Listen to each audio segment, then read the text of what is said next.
दोस्तों यूपीएचसीएससी विज्ञापन संख्या 51 की जो पुनः परीक्षा होनी है, इसकी डेट आपको पता ही है। ये परीक्षा आपकी 18 और 19 अप्रैल को संपन्न होगी। और साथ ही साथ जो अगला एग्ज़ाम आपका है ये जीआईसी प्रवक्ता के लिए होगा। और ये परीक्षा आपकी 3 मई को पूरी करवाई जाएगी। 3 मई को ये परीक्षा एक ही दिन में परीक्षा रहेगी। करेंट अफेयर कितना पढ़ें, ये एक बहुत ही अहम सवाल है। हालांकि आप ये भी जानते हैं कि इसमें जो जीएस के प्रश्न आएंगे, दोनों ही परीक्षाओं में जो जीएस के प्रश्न होते हैं इनकी संख्या आपके विषय से कम रहती है। लेकिन फिर भी जो प्रश्न आते हैं उसमें करंट अफेयर के 5 से 6 प्रश्न आपके हो सकते हैं या रिलेटेड भी हो सकते हैं। जैसे कि कुछ तथ्य ऐसे होते हैं, जैसे कि इकोनॉमी हो गया। इकोनॉमी के जो प्रश्न होते हैं वो ज़्यादातर जो होते हैं वो आपके करंट अफेयर पर ही बेस्ड होते हैं। ठीक है। इसी प्रकार से कभी कभी जो पर्यावरण हो गया उससे भी संबंधित प्रश्न होते हैं वो आपके करंट पर ही बेस्ड होते हैं। तो करंट अफेयर आपको अच्छे से पढ़ना है। अब यहाँ पर करंट अफेयर आप कितना पढ़ें, कितना इम्पॉर्टेंट है और कितना मोस्ट इम्पॉर्टेंट है। हालांकि दोस्तों जब ये ग्रुप आपका स्टार्ट किया गया था, पेड ग्रुप, तो मैंने आपको बताया था कि आप जनवरी से स्टार्ट करिए। लेकिन क्यों? क्योंकि अब समय बहुत कम बचा हुआ है, तो अब आपके पास समय बहुत ही लिमिटेड है। तो इस समय अगर आप करंट पर फोकस कर रहे हैं तो कौन सा करंट आप पढ़ें? देखो दोस्तों, इसके लिए सबसे पहली जो स्ट्रेटजी है वो विज्ञापन संख्या 51 के लिए है कि आप सितंबर 2025 से स्टार्ट करें। सितंबर 2025 से इस चैनल की प्लेलिस्ट को अगर आप चेक करेंगे तो आपको करंट मंथली वाइज मिल जाएगा। तो आप 4-5 वीडियोज़ हैं, अभी आपके पास पर्याप्त समय है, अभी आप सारे वीडियोज़ एक एक बार देख डालिए। ठीक है। फरवरी तक आपको पूरा करना है। फरवरी के बाद का जो करंट है वो यूपीएचसीएससी विज्ञापन संख्या 51 के लिए इतना इम्पॉर्टेंट नहीं है और संभावना भी बहुत ही कम है, क्योंकि तब तक आपका जो पेपर होता है बन चुका होता है। तो आपको यहाँ पर मार्च का जो करंट है वो बिल्कुल भी नहीं पढ़ना है और अप्रैल का भी नहीं पढ़ना है, क्योंकि अप्रैल में तो आपकी परीक्षा ही होनी है। तो मार्च अप्रैल का छोड़कर आप सितंबर 2025 से शुरू करके फरवरी 2026 तक का जो करंट है उसको आप अच्छे से पढ़ लीजिए। ठीक है। अब दोस्तों बात करें अगर जीआईसी प्रवक्ता के बारे में कि जीआईसी प्रवक्ता के लिए करंट कहाँ से कहाँ तक पढ़ें, तो देखो दोस्तों, इसके लिए भी मैं आपको यही सलाह दूंगा कि वर्तमान में आप सितंबर 2025 से स्टार्ट करें और इसे मार्च 2026 तक ले जाएं। क्यों? क्योंकि आपकी जो परीक्षा है ये 3 मई को होनी है। तो मई का करंट नहीं पूछा जाएगा, मई आपका बिल्कुल खाली जाएगा। उसके पहले आता है अप्रैल, तो अप्रैल का करंट भी लगभग न के बराबर ही रहेगा। लेकिन मार्च तक का करंट आपके लिए बहुत ही इंपॉर्टेंट है। तो इसी लिहाज से मैं ये प्रयास कर रहा हूँ कि आपके लिए जो वीडियोज़ अब आएँ वो क्रमशः, जैसे कि आज का जो लेक्चर है ये फरवरी के लिए है, तो फरवरी का करंट अफेयर है जो कि बहुत ही इंपॉर्टेंट है फॉर बोथ एग्ज़ाम्स। और इसके बाद जो आपका जीडीसी का एग्ज़ाम होगा उसके लिए भी। तो आपको ना यहाँ पर मैं बताऊँ तो दिसंबर, जनवरी और फरवरी ये 3 महीने थोड़े से डीप में जाके आपको पढ़ने चाहिए, क्योंकि यहाँ से प्रश्न जो होंगे वो ज़्यादा पूछे जाने की संभावना यहाँ पर बनती है। और बाकी जो इसके पहले के 3 महीने हैं, सितंबर, अक्टूबर और नवंबर, उनको आप मतलब पढ़िएगा ज़रूर। और उनकी क्लासेस भी आपकी करवाई गई हैं, वो सारे वीडियोज़ आप देखते रहिए। कंबाइंड इसकी पीडीएफ पेड ग्रुप में दे दी गई है पहले से ही, दोबारा से भी मैं भेज दूंगा ताकि जो लोग नए जुड़ रहे हैं उनको भी पीडीएफ मिल जाए। हालांकि जो नए जुड़ते हैं उनको भी पूरे ग्रुप का एक्सेस रहता है। शुरू से लेकर अब तक जितने भी लेक्चर हुए हैं सारे लेक्चर की पीडीएफ उनको वहाँ पर मिल जाते हैं, तो इसमें कोई नई बात नहीं रहती है। लेकिन दोबारा से मैं भेज दूंगा ताकि थोड़ा सा हाईलाइटेड हो जाए, ऊपर आ जाए। ठीक है। तो दोस्तों आज का जो लेक्चर है ये फरवरी माह का करंट अफेयर है और ये तीसरा पार्ट होगा। अब तक फरवरी माह के 2 पार्ट आ चुके हैं, बहुत ही छोटे छोटे पार्ट हैं। मेरा प्रयास ये था कि आपको जो है वीकली तरीके से तैयार करके दिया जाए करंट अफेयर, ताकि आप कम समय में सारे वीडियो देख सकें और अंत में एक कंबाइंड वीडियो आपको दे दिया जाएगा, यानी कि संपूर्ण मासिक वीडियो। ठीक है। चलिए स्टार्ट करते हैं। और इसके पहले के दो लेक्चर हो चुके हैं उनके लिंक आपको डिस्क्रिप्शन में मिल जाएंगे। जो लोग अभी पेड ग्रुप में नहीं हैं, अगर पेड ग्रुप ज्वाइन करना चाहते हैं तो वो भी डिस्क्रिप्शन चेक कर लेंगे, या फिर आप हमें व्हाट्सअप कर सकते हैं 9452252260 पर, आपकी पूरी हेल्प की जाएगी। तो दोस्तों आगे जो मैं आपको पढ़ा रहा हूँ करंट अफेयर ये बहुत ही इंपॉर्टेंट है। आप देख रहे हैं यहाँ पर, सबसे पहले तो बात करते हैं ग्लोबल फायर पावर इंडेक्स 2026 के बारे में। दोस्तों आपको पता ही है कि ये जो इंडेक्स होता है ये पूरी दुनिया में जितने भी देश हैं उनकी सैन्य शक्ति के बारे में हमें अवगत कराता है। तो ग्लोबल फायर पावर इंडेक्स 2026 में भारत की रैंक कितनी है? 4 है। ठीक है, पहले स्थान पर तो अमेरिका है ही है, दूसरे स्थान पर रूस है, तीसरे स्थान पर चीन है, चौथे स्थान पर भारत है। देशों को उनके सैन्य शक्ति के हिसाब से रैंकिंग दी जाती है। Global fire power index rank of India is 4, ये जरूर याद रखिएगा। नेक्स्ट आपका है भारत टैक्सी। अब भारत टैक्सी क्या है? देखो दोस्तों, भारत का पहला सरकार सहकारी समझ रहे हैं ना, इसमें जो है सरकार और जो प्राइवेट लोग होते हैं, जो निजी संस्थाएं होती हैं, वो मिलकर एक उद्यम को चलाती हैं, उनको कहा जाता है सहकारी। तो भारत का पहला सहकारी आधारित राइड हेलिंग प्लेटफॉर्म है जिसे फरवरी 2026 में केंद्रीय गृह और सहकारिता मंत्री अमित शाह ने लॉन्च किया है। अब ये है क्या?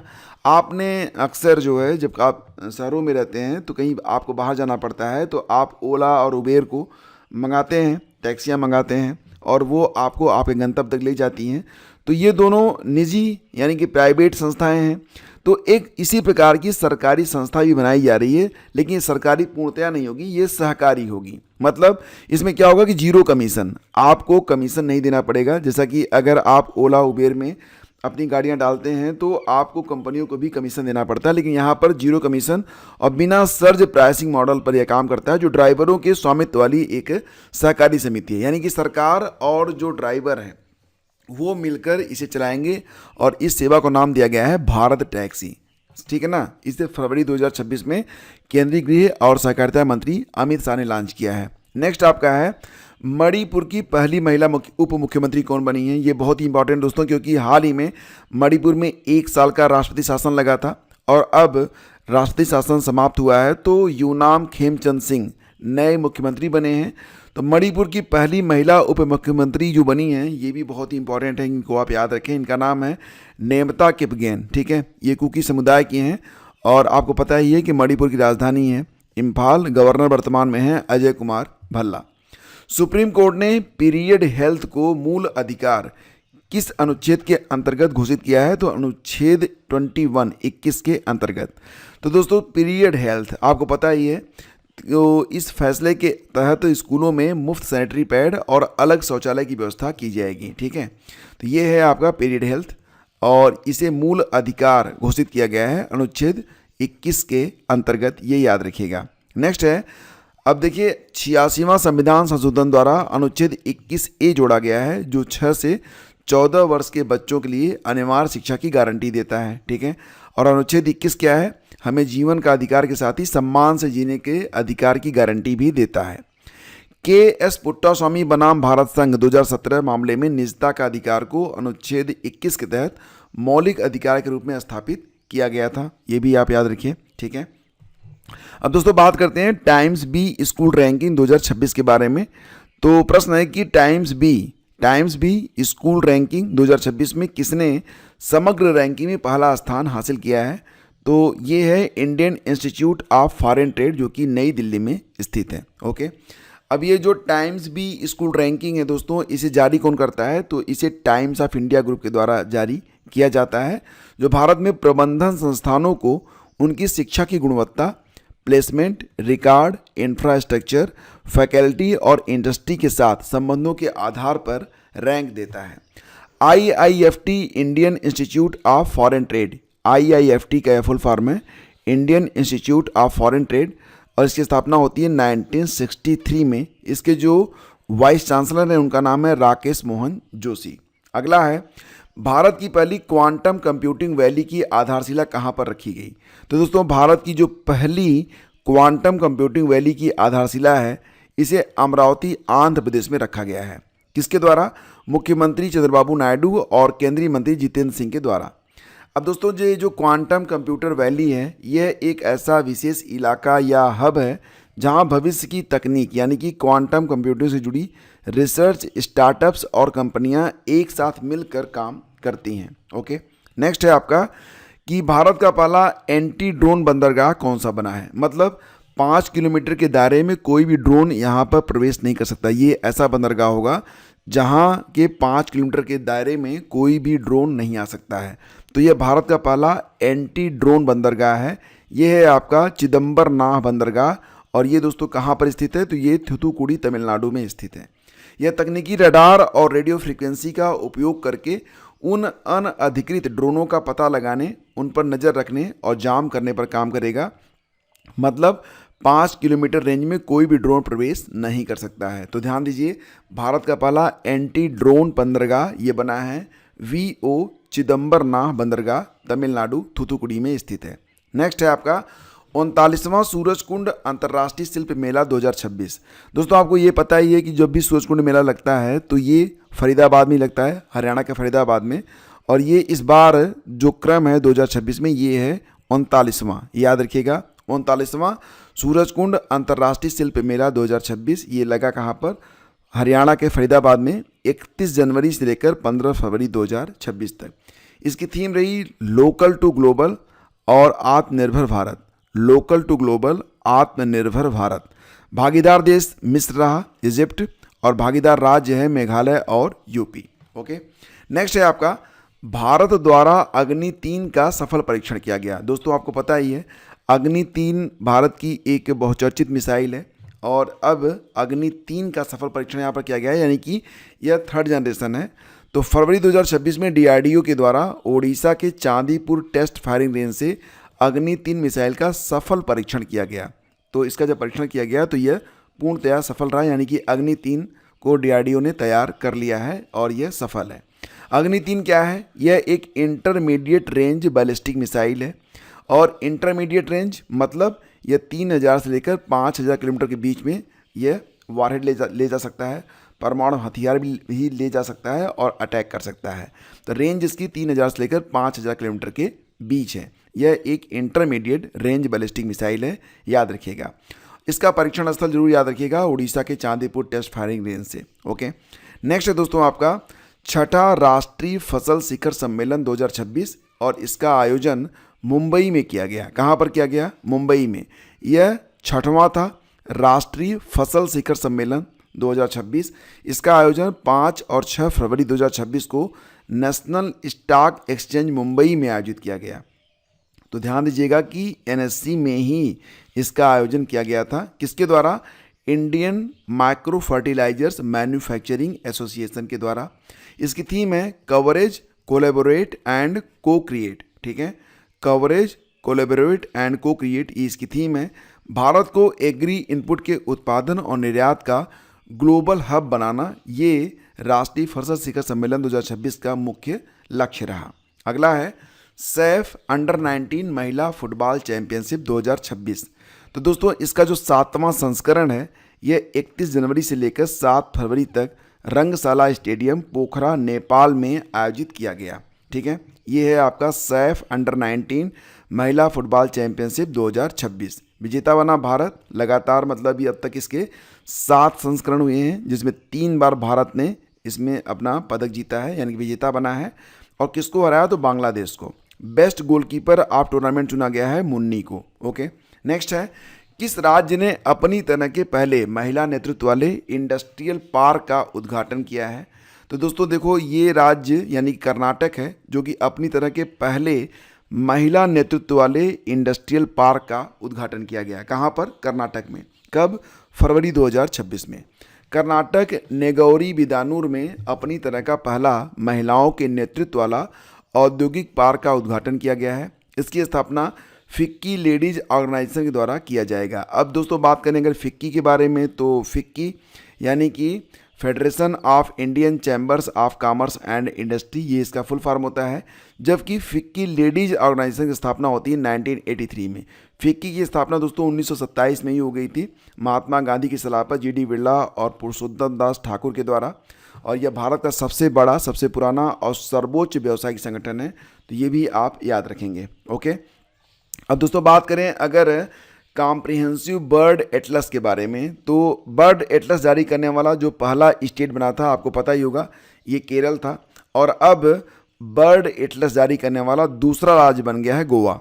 तो केरल के बाद Goa state level bird Atlas जारी करने वाला दूसरा राज्य बन गया है।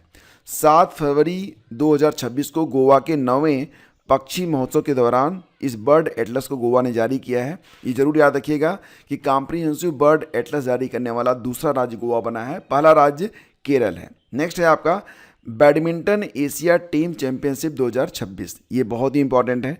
बैडमिंटन का यह एशिया टीम चैंपियनशिप 2026 है, जिसका आयोजन चीन में किया गया था। छठा संस्करण, यानी कि 6 बार इसका आयोजन हो चुका है, ये 6वां था।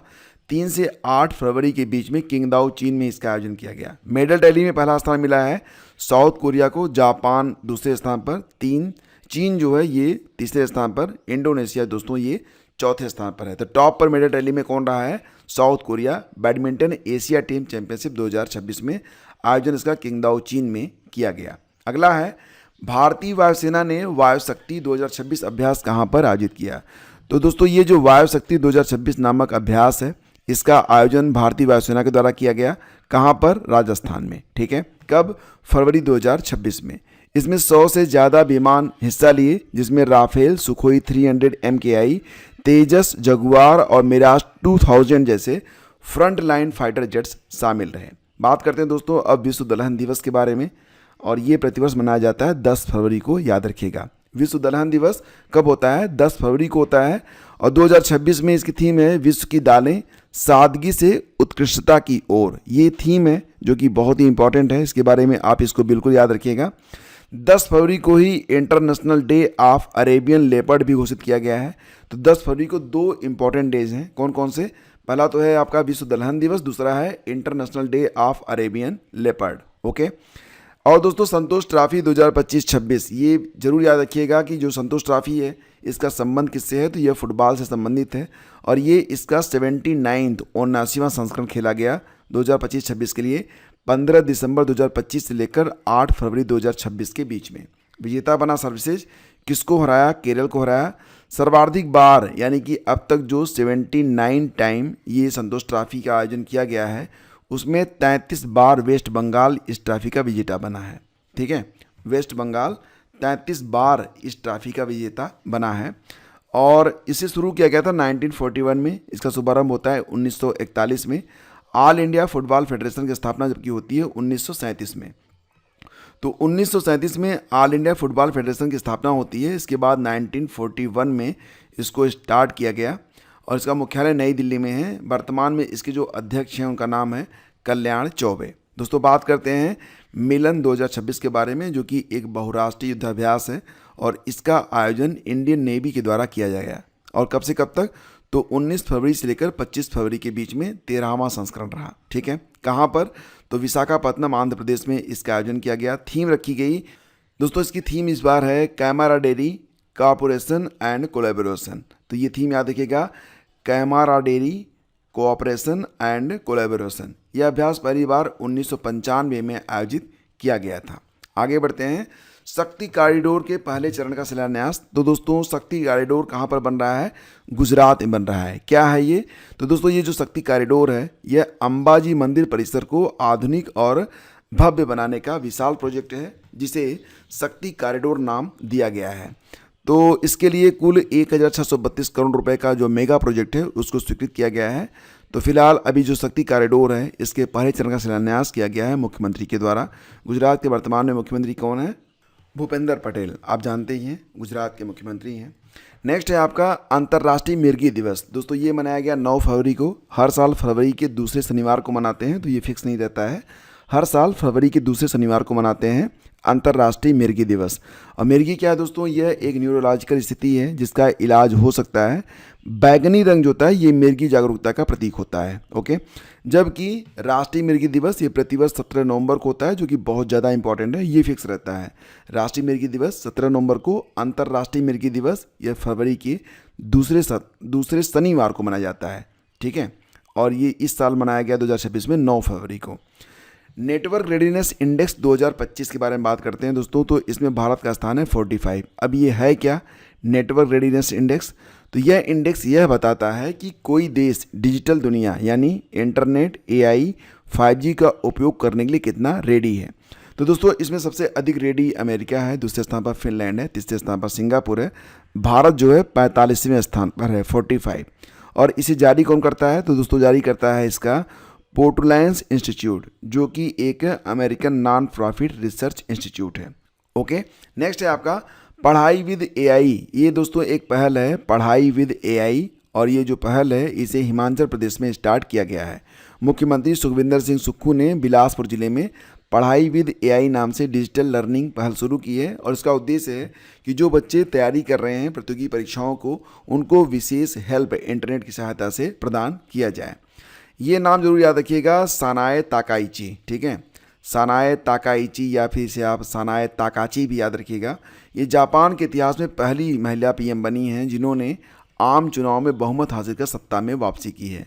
तो सानाए ताकाची ये जापान के इतिहास की पहली महिला पीएम जिन्होंने आम चुनाव को दोबारा जीता और सत्ता में अपनी वापसी की है। जापान की राजधानी टोक्यो है, करेंसी वहाँ की है एन, और संसद का नाम है डाइट। ओके, नेक्स्ट है आपका एशियन इंडोर एथलेटिक्स चैंपियनशिप 2026। बहुत ही इंपॉर्टेंट है ये एशियन इंडोर एथलेटिक्स चैंपियनशिप 2026। यह दोस्तों द्विवार्षिक आयोजन है, यानी कि इसका आयोजन 2 साल में एक बार होता है। 2026 में इसका 12वां संस्करण आयोजित किया गया 6 से 8 फरवरी 2026 तक। कहाँ पर? तियानजिन, चीन में। ओके, भारत के तेजस्वी शंकर ने इसमें गोल्ड मेडल जीता है, तो दिस इज़ वेरी इंपॉर्टेंट। और मेडल टैली में जो पहला स्थान मिला है वो चीन को मिला है, भारत का स्थान 7वां है। भारत ने कुल 5 मेडल जीते हैं, जिसमें 1 स्वर्ण है जो कि जीता है तेजस्वी शंकर ने, 2 सिल्वर हैं और 2 ब्रोंज हैं। और इसका आयोजन कहाँ पर हुआ? एशियन इंडोर एथलेटिक्स चैंपियनशिप का, तो तियानजिन, चीन में, याद रखिएगा। अगला देखिए सोमनाथ स्वाभिमान पर्व, जो कि मनाया गया गुजरात में, सोमनाथ मंदिर से संबंधित है ये, और ये आयोजन 8 से 11 जनवरी 2026 को किया गया। तो दोस्तों 1000 वर्ष पहले 1026 में गजनवी ने इस मंदिर को तोड़ा, लेकिन ये हमारी अटूट आस्था है कि यह मंदिर टूटकर भी पुनः निर्मित होता रहा। और अंततः आपको याद होगा कि सोलंकी वंश के राजा भीमदेव प्रथम ने 1026 में महमूद गजनवी द्वारा मंदिर के विध्वंस के बाद पत्थरों से इसका फिर से निर्माण कराया था। सोमनाथ मंदिर 12 पवित्र शिव ज्योतिर्लिंगों में से पहला ज्योतिर्लिंग माना जाता है। यह गुजरात में स्थित है। तो सोमनाथ स्वाभिमान पर्व ये गुजरात में मनाया गया 8 से 11 जनवरी 2026 को। आगे बढ़ते हैं दोस्तों, बात करते हैं विपक्ष द्वारा लोकसभा स्पीकर ओम बिरला के खिलाफ अविश्वास प्रस्ताव पेश किया गया। तो आपको पता ही है कि विपक्ष द्वारा लोकसभा स्पीकर ओम बिरला के खिलाफ नो कॉन्फिडेंस मोशन अनुच्छेद 94C के तहत पेश किया गया। तो ये आर्टिकल जरूर याद रखिएगा, इंपॉर्टेंट है, क्योंकि अभी तक इतिहास में, यानी कि अगर भारतीय जो राजनीति है उसके इतिहास में सिर्फ 3 लोग ही ऐसे हुए हैं जिनके खिलाफ ये प्रस्ताव पारित किया गया। हालांकि पारित तो नहीं हो पाया कभी भी, लेकिन पेश किया गया। ठीक है, तो आर्टिकल 94C के तहत इसे पेश किया गया। इस पर 118 से अधिक सांसदों के हस्ताक्षर हैं। अविश्वास प्रस्ताव दोस्तों क्या होता है? तो इसे लाया जाता है संसद के निचले सदन यानी कि लोकसभा में। कौन लाता है? विपक्षी दल लाता है। वर्तमान समय में आपको पता ही होगा कि विपक्ष ये आरोप लगा रहा है सत्ता पक्ष पर कि जब भी हम कोई सवाल पूछते हैं तो जो स्पीकर हैं वो उसको तरजीह नहीं देते हैं। कम से कम 50 सांसदों का इस पर समर्थन चाहिए होता है, तभी इसे स्वीकार किया जाता है। संविधान का 94C लोकसभा अध्यक्ष या उपाध्यक्ष को हटाने के लिए प्रावधानों से संबंधित है। 14 दिन पहले आपको नोटिस देनी होती है। वर्तमान समय में दोस्तों देखा जाए तो सदन के 543 सदस्यों में से 13 पद जो हैं खाली हैं, यानी कि अगर स्पीकर को हटाया जाएगा तो आधे से अधिक यानी कि 50% से ज़्यादा मत चाहिए, जो कि लगभग 266 होगा। मतलब अगर 266 मत समर्थन में आ गए तो जो स्पीकर हैं वो बदल जाएंगे। ठीक है, उनको हटा दिया जाएगा। विज्ञान में महिलाओं और लड़कियों का अंतर्राष्ट्रीय दिवस दोस्तों ये मनाया गया 11 फरवरी को। तो ध्यान दीजिएगा 11 फरवरी को 3 महत्वपूर्ण दिवस मनाए गए। पहला तो विज्ञान में महिलाओं और लड़कियों का अंतर्राष्ट्रीय दिवस। इसकी थीम है synergising AI, social science, STEM and finance. ये 2015 से मनाया जाता है। 11 फरवरी को ही विश्व यूनानी दिवस भी मनाया जाता है। हकीम अजमल खान की जयंती होती है। इसकी थीम है यूनानी पद्धति में नवाचार या साक्ष्य। और 11 फरवरी को ही होता है तस्करी विरोधी दिवस, जबकि 10 फरवरी को मनाया जाता है सुरक्षित इंटरनेट दिवस के रूप में। ये जरूर याद रखिएगा। हालांकि यह फिक्स नहीं होता है, फरवरी के दूसरे मंगलवार को मनाते हैं सुरक्षित इंटरनेट दिवस। ओके, नेक्स्ट है आपका 2026 में भारत की ब्रिक्स अध्यक्षता के लिए भारत का शेरपा किसे नियुक्त किया गया है? तो आपको पता ही है कि 2026 में भारत ब्रिक्स की पुनः अध्यक्षता करने जा रहा है। ठीक है, तो ब्रिक्स की अध्यक्षता के लिए जो भारत का शेरपा चुना गया है दोस्तों, ये चुना गया किसको, तो ध्यान दीजिएगा, सुधाकर दलेला को चुना गया है। सुधाकर दलेला विदेश मंत्रालय में आर्थिक संबंध के सचिव और वरिष्ठ राजनयिक हैं। शेरपा क्या होते हैं, तो शेरपा यह राष्ट्राध्यक्ष के विशेष दूत या निजी प्रतिनिधि होते हैं। इनका काम होता है शिखर सम्मेलनों की तैयारी करना। ओके, नेक्स्ट है दोस्तों आपका ब्रिक्स। तो ब्रिक्स के बारे में आप जानते ही हैं कि 2026 में इसका 18वां संस्करण आयोजित किया जाएगा, यानी कि 18वां शिखर सम्मेलन भारत में होगा। और इससे पहले 2025 में इसका जो शिखर सम्मेलन हुआ था वो कब हुआ था, तो 2025 में ब्राज़ील में इसका आयोजन किया गया था। आपको बिल्कुल पता होना चाहिए। दोस्तों ध्यान रखिएगा कि ब्रिक्स का ये जो 8वां शिखर सम्मेलन है जिसका आयोजन भारत में हो रहा है, इसकी थीम है building for resilience, innovation, collaboration and sustainability. Bharat चौथी बार ब्रिक्स की अध्यक्षता कर रहा है। पहली बार किया था 2012 में, दूसरी बार 2016 में, फिर 2021 में और अब 2026 में। 2025 का जो ब्रिक्स समिट हुआ था ये ब्राज़ील में हुआ था। और 1 जनवरी 2024 को, ध्यान दीजिए, 1 जनवरी 2024 को 6 नए मेंबर शामिल करने की प्रक्रिया स्टार्ट हुई थी, लेकिन 4 नए मेंबर ही शामिल हुए थे। ये हैं आपके यूएई, ईरान, इजिप्ट और इथियोपिया। ठीक है, और 2025 में जो ब्रिक्स का 10वां सदस्य बना है इसका नाम है इंडोनेशिया, याद रखिएगा।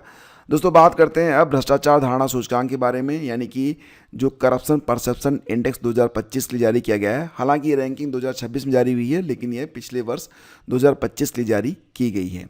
तो इंडिया की रैंक दोस्तों इसमें कितनी है, तो 91 है। याद रखिएगा, कुल 182 देशों में भारत भ्रष्टाचार धारणा सूचकांक में 91वें स्थान पर है। ठीक है, ये जो रैंकिंग है इसे ट्रांसपेरेंसी इंटरनेशनल के द्वारा जारी किया जाता है। सबसे कम भ्रष्टाचार वाले 3 देश इस प्रकार से हैं। डेनमार्क जिसका स्कोर है 89, दूसरे स्थान पर है फिनलैंड, तीसरे स्थान पर है सिंगापुर, यानी कि यहाँ पर भ्रष्टाचार बहुत ही कम है। सबसे अधिक भ्रष्टाचार 182 में जो 180वें स्थान पर है ये सोमालिया है और फिर बुरुंडी है। ठीक है, जर्मनी में आयोजित बायोफेक 2026 में भारत को कंट्री ऑफ द ईयर से सम्मानित किया गया। ये बहुत ही इंपॉर्टेंट लाइन है। बायोफेक 2026 का आयोजन कहाँ पर हुआ, जर्मनी में हुआ। भारत को कंट्री ऑफ द ईयर घोषित किया गया है। यह आयोजन जर्मनी के नूर्नबर्ग में 10 से 13 फरवरी 2026 के बीच में आयोजित किया गया है। वैश्विक स्तर पर ऑर्गेनिक खेती में भारत की प्रमुखता दिखाता है। यहाँ पर भारत ने एपेडा का सबसे बड़ा जैविक एक्सपो का प्रदर्शन किया है। साथ ही साथ बहुत सारे जीआई टैग ऑर्गेनिक उत्पादों की प्रदर्शनी भी भारत के द्वारा लगाई गई है।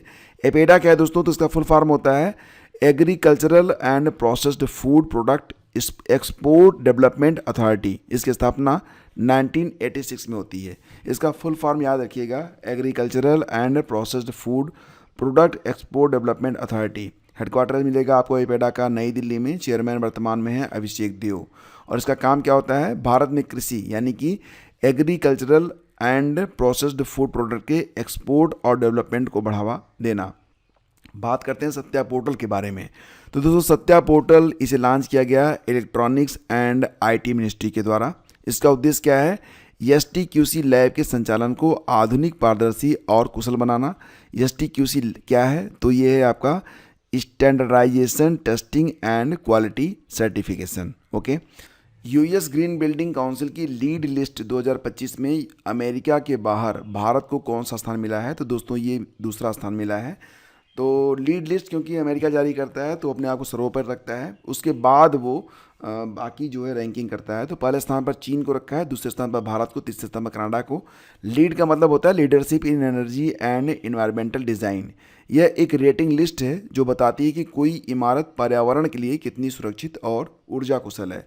जैसे कि खिड़कियां जो हैं वहाँ से natural wind and light, natural light आ सकती है कि नहीं आ सकती है, कितनी कम एनर्जी, मतलब कि कोई भी जो कंस्ट्रक्शन है वो कितना अधिक नेचुरल एनर्जी से सर्वाइव कर सकता है। यही चीज़ होती है लीड लिस्ट में। ठीक है, leadership in energy and environmental design, ये इसका फुल फॉर्म होता है। ठीक है, तो दोस्तों ये थी आज की क्लास। आपको क्लास कैसी लगी जरूर बताइएगा। और आगे एक क्लास और होगी और आपका जो फरवरी का महीना है ये कंप्लीट हो जाएगा। इसके बाद इसकी जो PDF है और एक मेगा क्लास आपको दे दी जाएगी ताकि आप सारी क्लास एक से एक साथ देख सकें। Thank you.